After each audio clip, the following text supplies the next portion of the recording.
IKIM FM inspirasi utama anda. Assalamualaikum warahmatullahi wabarakatuh and a very good afternoon to the dear listeners of IKIM FM. Welcome to this special interview. I'm your host Patricia Afrina and inshallah in this interview we are going to listen to the second part of last week's conversation where we had James Godfrey, who is the member of Freedom Flotilla Coalition. He is the media committee and also the director engagement and research Awaris. And again, he is with us in the studio today to talk more about his mission and vision towards amplifying voices for Palestine. So I welcome to the studio. Welcome, James. Yeah, thanks, Patricia. It's such a pleasure to have you here back again in the studio today, James. So, James, in the last week's conversation, we talked about your activism and advocacy towards Palestine, and you talk about the information blockade. You talk about your past experience when you were how you've been brought up in liberal Jewish upbringing. So, for this conversation, we would like to go more into that, go into the details, in of course your involvement in the freedom of flotilla. But before we go into that, I'd like to ask, just now, in the early of the conversation, I asked about your when you were young, how you being brought up in your family. In that, how were you perceived by other Jewish? Or say Jewish people or Jewish community, seeing that you are being outspoken of the justice for Palestine?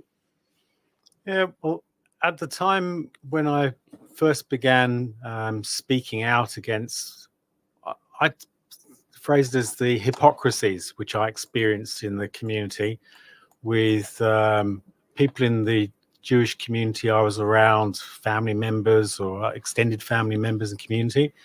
And I picked up words which were being used, to derogatory words like shiksa or goy, to describe people who weren't Jewish. And I was going, hold on, this is not nice words that's being used. This is a problem here. And I'd speak out against that. And there'll be often there'll be a surprise from people that this was being questioned, because this was just the way we spoke about them. And I called it out regularly. So that wasn't about Palestine, but it was at the beginnings of my realization, speaking up for Palestine in a sense. So my awareness of Palestine, as I mentioned in the earlier conversation, it wasn't there. Palestine, the Israelis had successfully, and the Zionists had successfully erased Palestine from the education of young Jewish people growing up in England. From my knowledge, it didn't exist. And so that's the answer to your question, until later on in my late teens, as my political awareness grew. And then I started having conversations with, I remember one with an elder within the liberal Jewish community who's said, I think it was around the time of the first Gulf War. And I was aware of the way in which the Kuwaitis and the Palestinian community and the connectivity between the organizations and the people. And I was talking about this and the anti-Palestinianism that came out then from this particular person, whose first name I think was Jack at the time. And this was a big row we had, big bust up about this. He was 40 years older than me. And that was a moment I went, oh, okay, they don't like it when I mention the word Palestine. And since then, the conversations I've had with family members have been, my mum's always been very supportive and human rights centered and an understanding of what I've done, and supportive and proud of me and what I do. But the conversations I've had, say, for instance, with other elders in my family have been, yeah, you can say those things and question those things here within this zone, within this Jewish zone, but you can't be saying that outside this zone, because they wouldn't understand. And that's dangerous, because they might do bad things. So we can have an internal discussion, but you can't take these discussions to, I don't know, an Islamic radio station, for instance, because that would be a problem. So this is an interesting place which I'm at the moment. So there would be Jewish people from my family or things who go, this is a problem. You should be chatting amongst your peoples rather than coming outside. So that's been the biggest thing I've encountered. And I've seen somewhere in the social media where people are saying that if you're against Israel, it means that you are being anti-Semitic. So, what's your thought on that? Because it seems that some of these people are confused about what is against Israel and what is being anti-Semitic. I mean, the most obvious answer to that is the Scottish Palestine Solidarity Campaign's banner, which I proudly stood alongside several years ago, which says anti-Semitism is a crime, anti-Zionism is a duty. And I hope that sums it up for people. I mean, Zionism is a political ideology of only 150 years in the making since it was created. Judaism is a religion. It's a belief, not a political belief. It's a religious belief, and it's been in existence for thousands of years. So they're two very different things. Now, Zionism employs some elements of Judaism to support it in its mission, and its major mission is around the establishment and maintenance of the creation of the State of Israel. But that's the way it plays out within the Israeli context. But for the largest quantities of Zionists, they're not Jewish. They're Christians. Yes. The largest number of Zionists in the world are Christians. And most of them live in the United States of America. So there's a confusion immediately. Hold on. Zionists are predominantly Christians. Now, once we get over that, then suddenly the whole thing begins to is a very tenuous intellectual sandcastle, which can very easily be dismantled, because this conflation between a religion and a political ideology is utterly problematic. And the way in which Judaism is used in order to defend, to prop up the crimes of Zionism is very problematic. And for somebody who's routinely told that I am Jewish by rabbis I know and others, even though I'm a secular person, I don't have any religious beliefs. I respect religious beliefs, that's fine. But I'm a secular person. But I'm labeled as Jewish and can be. But for them, that to be tied so much into the identity of Israel is very problematic, because Jewish people, like my ancestors, didn't know anything about Israel, Palestine. It didn't exist, Israel. And they went to England and they lived peacefully in amongst people in the East End of London, amongst many other peoples from all around the world. So this artificial conflation is a very serious issue. And it's one in which I research around freedom of expression about Palestine at universities in England is the subject of my PhD research at the moment. And so it's particularly important that people who can be labeled or describe themselves or identify or culturally as Jewish in whatever way, shape or form, in their very different ways, point out this problematic connection between Zionism and Judaism. They have nothing to do with each other as far as I'm concerned. One's an ideology, one's a religion, although they are to do with each other because the Israeli government deliberately conflates the two. And it seems like their attempt is trying to confuse people on trying to get the right information about it. And despite of all these conflicts and also miscommunication, in your opinion, how can people from all around the world with diverse backgrounds and also beliefs, they can come together to support causes, for example, for the organization like Freedom Flotilla? Yeah. The other thing it's important to mention is that Palestine is a multi-religious, multi-ethnic place. Has been for a long time. So there are many Christian people living in Palestine. We were hosting a Christian professor just a few weeks ago, Professor Mazin Kumzieh from the Bethlehem University Biodiversity Institute.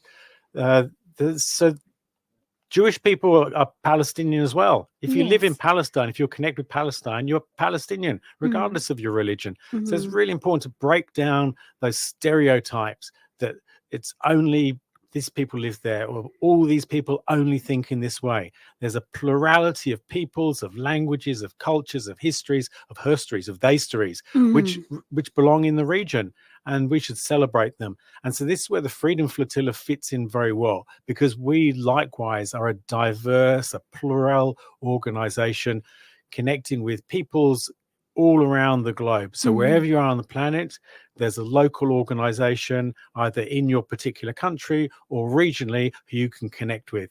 So for people who are in Malaysia, they should connect with MyCare, MyCare. They're mycare.hq on Instagram.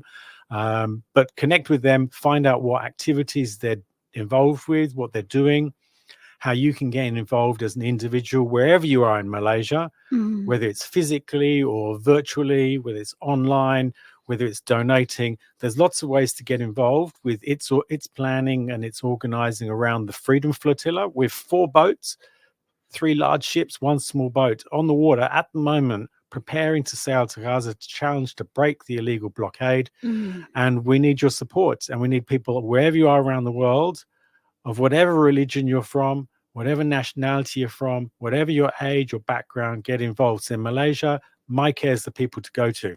And can you give us some advice, for those who actually have the patience, to get involved in a cause like this, but they don't know where to start, or even for some of them, they actually feel scared. They feel that it might it will impact their work, or it might impact their life. What do you think about that? Well, we're at a time now of there's an urgency to act in this emergency, and we need to make choices.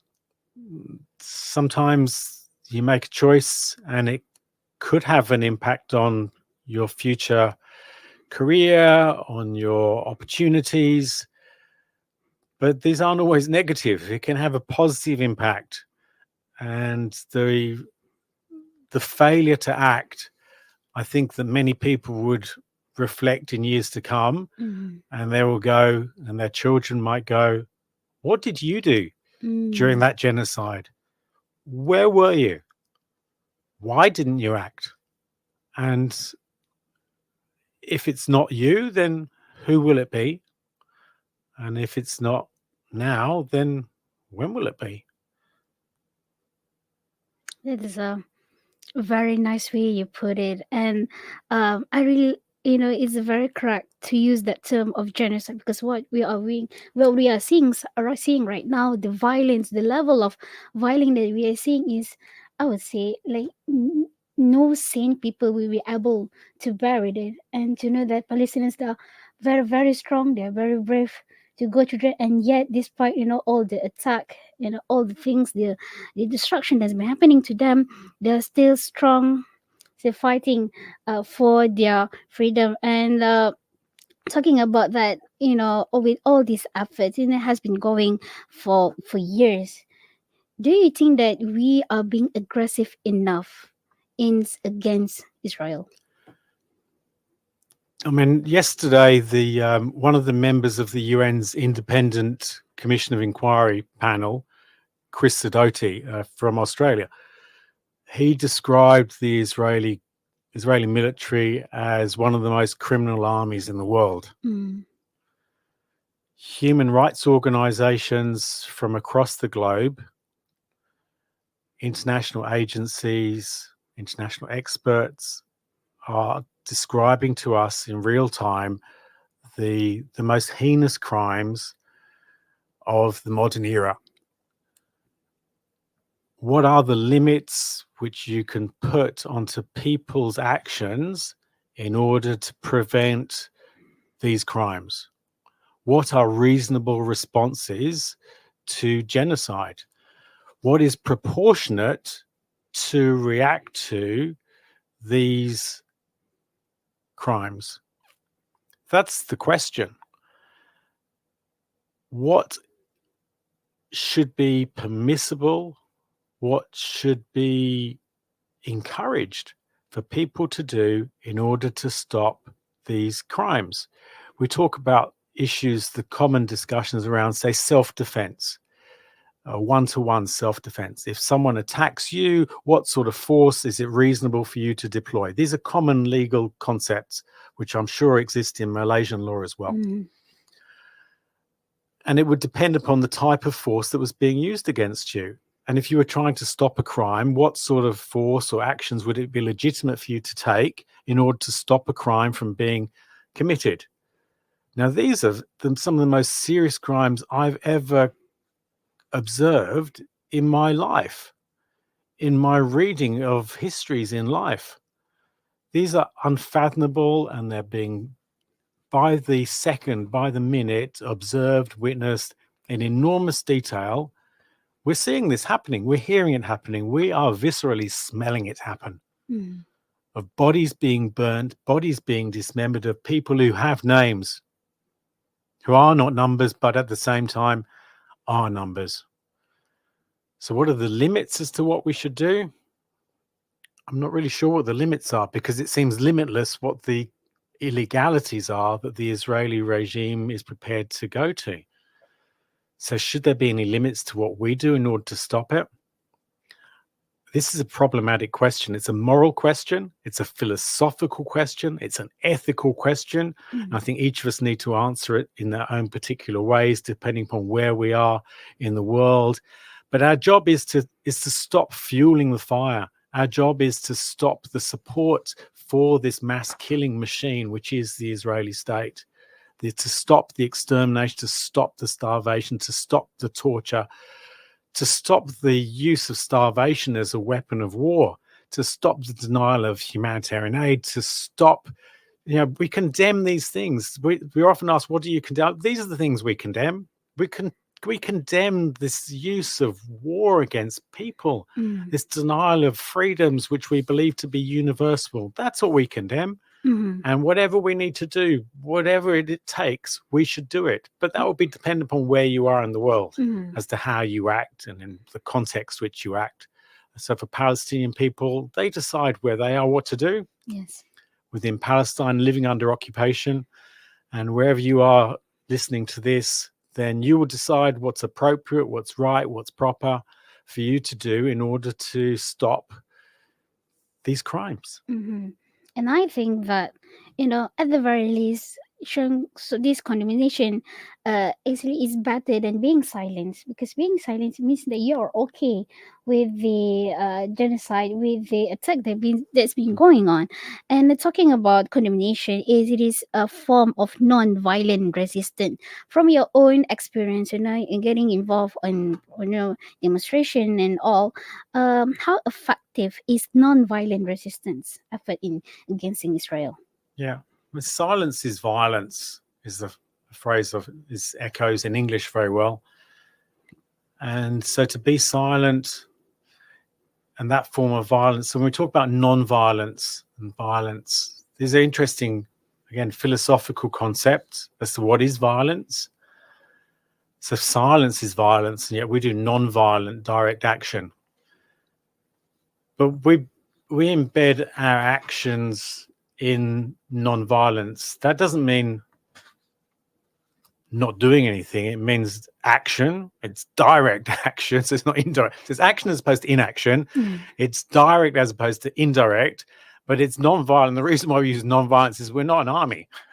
We aren't an armed organization. So Yes. Of course it's going to be non-violent, because we don't have the military means at our disposal, nor the wherewithal, nor necessarily the interest in being involved in an armed struggle in particular places against governments where we live. So our actions are rooted in non-violence because we think that's a way of demonstrating to the world the violence of the states, of the systems which we are exposing.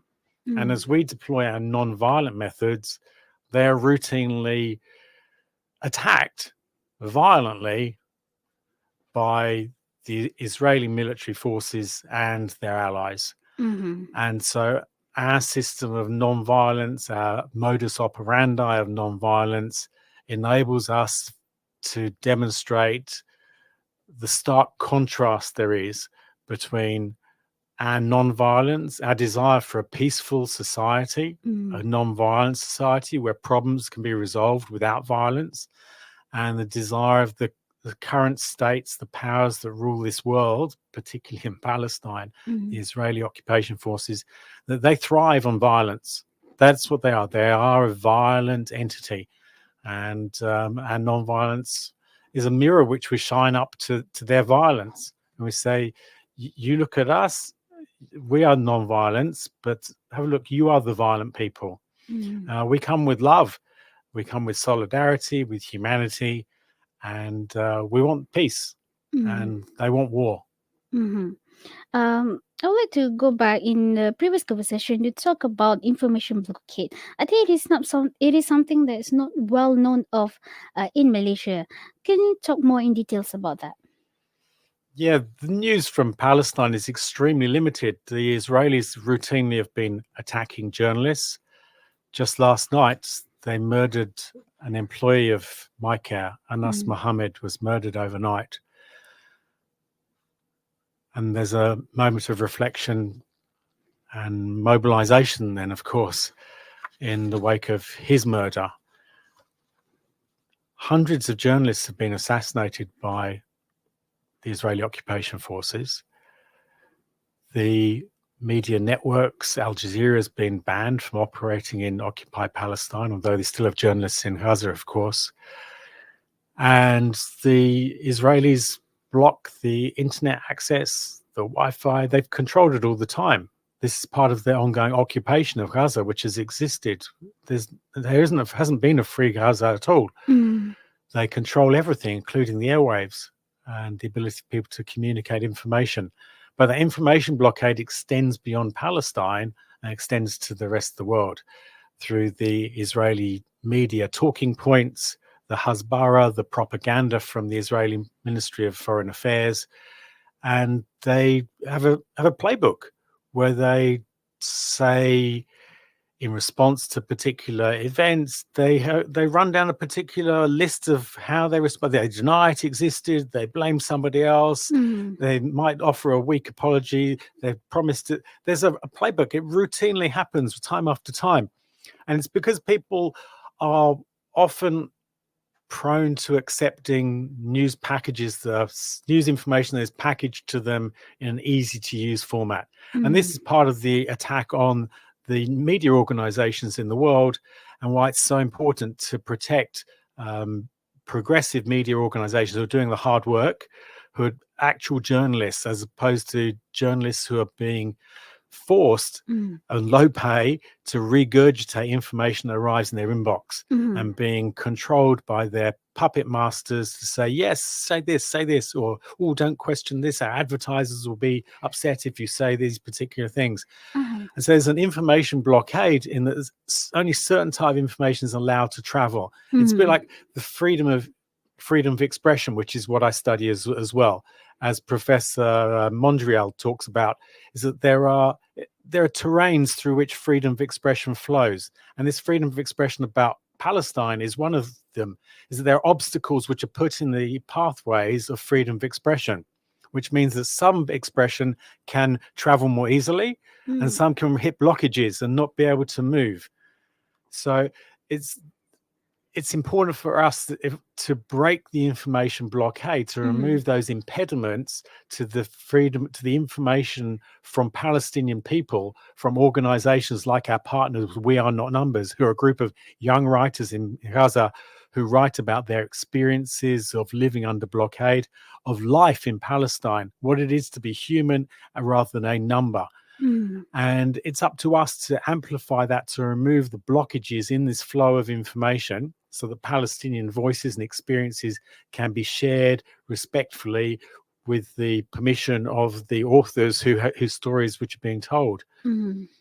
And talking about that, I think we should go to the awareness of the importance of or the role of media in fighting or actually trying to break this blockade by the Israel, because the empowerment of media can eventually affect other people at the very least on their perspective and also the ideology towards the genocide that is happening in Palestine. And talking about that, I would like to touch a bit on the boycott movement. Okay, we're not going into details about that, but you just go on the surface, where there has been a concern that the boycott movement is getting out of hand. Initially, people boycotted to pressure businesses not to work or associate themselves with Israel, but now some people use it as an excuse to be racist or related this issue to race. And you also mentioned about people relate this problem towards relating it to a religion cause, when we know that it is not. It is actually a humanitarian cause. So another concern is also people saying that people are boycotting without researching what are they boycotting on. So how do you think that this will affect the legitimate boycotting movement? The key thing when people are engaging in boycott is to be targeted and be disciplined. It's very tempting to look at all of the organizations and companies that have involvement, that are participating in the economies in the occupied territories known as Israel, and say, okay, we need to boycott all of these companies. But this is very difficult because it's a first world country operating right next door to Gaza, with multiple tiers of rights and non-rights for Palestinian people, depending on where they live throughout Palestine. And so all of the first world companies which operate globally, they're there. There's very few which don't operate there. So it's very difficult for people around the world to boycott all the companies that engage in the retail industry within Israel. So that's why people should pay attention to the BDS movement, bdsmovement.net. It grew out of a call from Palestinian civil society. It was launched in 2005.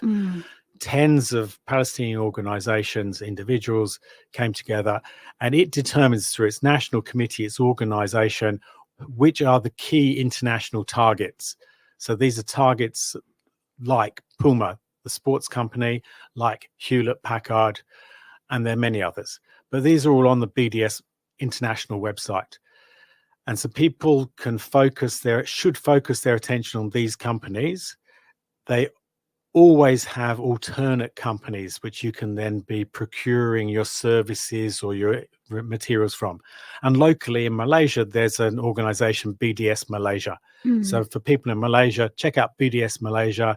They'll be giving you guidance as to what they have calculated are the best companies to be targeting. And they'll no doubt give you the reasons to why they've chosen these companies.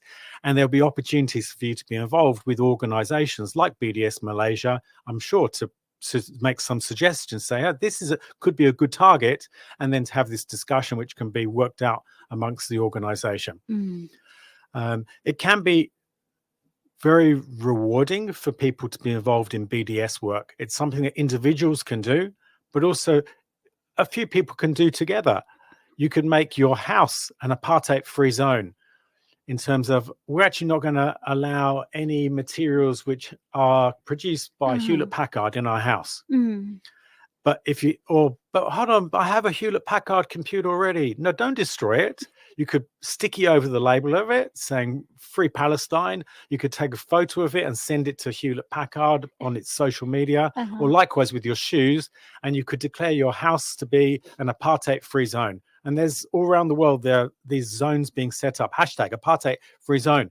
And it's a nice thing to do in your small community, which could obviously go bigger to your community organization. But there shouldn't be any awkwardness that people feel.